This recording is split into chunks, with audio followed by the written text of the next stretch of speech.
U.S. officials and senior Taliban representatives held their second day of talks in Qatar on Sunday. It's the first direct talks between officials from both sides since American forces withdrew from Afghanistan back in August. CIA Deputy Director David Cohen is leading the U.S. delegation. In response to a CBS News inquiry, a State Department spokesperson said, quote, "The meeting is not about granting recognition or conferring legitimacy to the Taliban." For more on what it is about, CBS News senior foreign correspondent Elizabeth Palmer joins me now. Thanks for being here, Elizabeth. So what's on the agenda for these talks? Well, for the Taliban, they very much want to be seen to be negotiating with representatives of the most powerful country in the world. And incidentally, the American round of the talks is just finished, and they've moved on to talking to the Europeans. So that, too, will burnish their image, or at least make them look as if they're a legitimate government. However, no Western governments are conferring any kind of formal recognition, but just to be seen to be at the table is good for their image. What they really want from America is about $7 billion worth of frozen assets. It's held in U.S. bonds and in gold in the U.S. So when the Taliban took over and showed up at the central bank thinking, great, let's get our hands on the money to run the country, it wasn't there. About 75% of the money that they need to run the country is actually held abroad. So that for them is number one. They need cash to make sure they can stay in power and provide basic services and so on. Elizabeth, why is the CIA taking a lead role?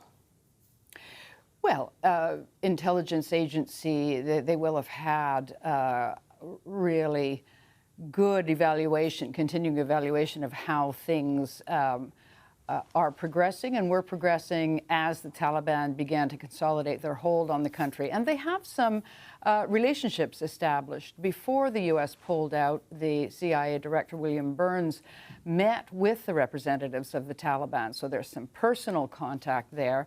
And the CIA has many gifted linguists and so on. So they're in a good position to drive a very delicate but hard bargain, because the U.S. will want something if it's going to give back any of those frozen funds. Well, speaking of that, what might the U.S. ask as concessions from the Taliban in order to unfreeze their foreign currency reserves? Well, two main things. So there are probably thousands of Afghans still trapped inside Afghanistan who are either green card holders or might qualify for special visas. Perhaps they worked for the U.S. forces and so on. The U.S. wants to get some concessions, some promise from the Taliban that they will be allowed to leave in an orderly fashion over the next little while. So the evacuations is one. And then two, women's rights. Already girls aren't allowed to go to high school in many parts of Afghanistan. Women public servants aren't allowed to go to work. All women judges are told to stay home.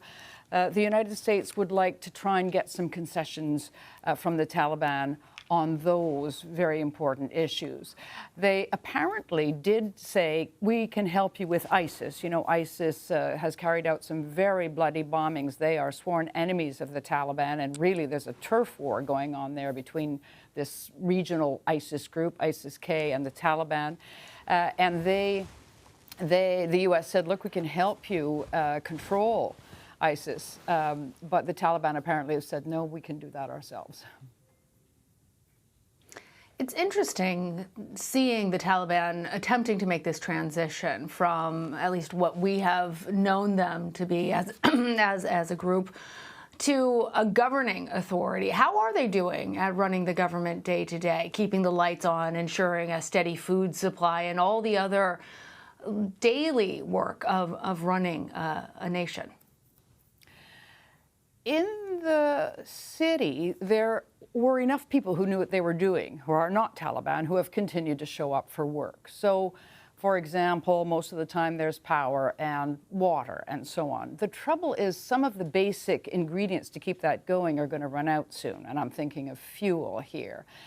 In the rural areas, there's so little infrastructure that in many places the Taliban presence is you know, a couple of guys with guns in the village, and the village just continued to go about its business as it did when the Afghan government was in charge. So it's kind of running itself. But there is a looming crisis because food is going to run out, fuel is going to run out, and winter's coming. And so many civilians are very, very afraid, particularly those who have savings and would like to be able to prepare themselves for the winter and shelter their families, but there's the banking system is collapsing, and the Taliban can't make that any better. So there's a real fear abroad in Afghanistan that this winter is going to get very difficult and painful. And then we're looking at the potential of another level of a humanitarian crisis. On that point, former National Security Advisor H.R. McMaster recently said to Congress that it's going to be hard to help the people of Afghanistan without helping the Taliban. Is that even possible? Probably not. But on one hand, we have to recognize that the Taliban did take back the country, and they are in charge. So we have to deal with them as a fact.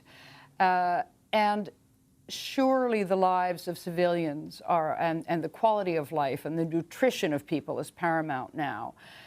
So the United States and its European allies are trying to figure out how to get money into the hands of people who need it, maybe in the form of food, and give people a chance to get through the winter and work on the very tricky diplomacy of not recognizing the Taliban, but working with them over the next few months. It's not going to be easy, but certainly it's the safety and security of the people at the moment that underlie the goals of these talks. All right. Elizabeth Palmer, thank you. Pleasure.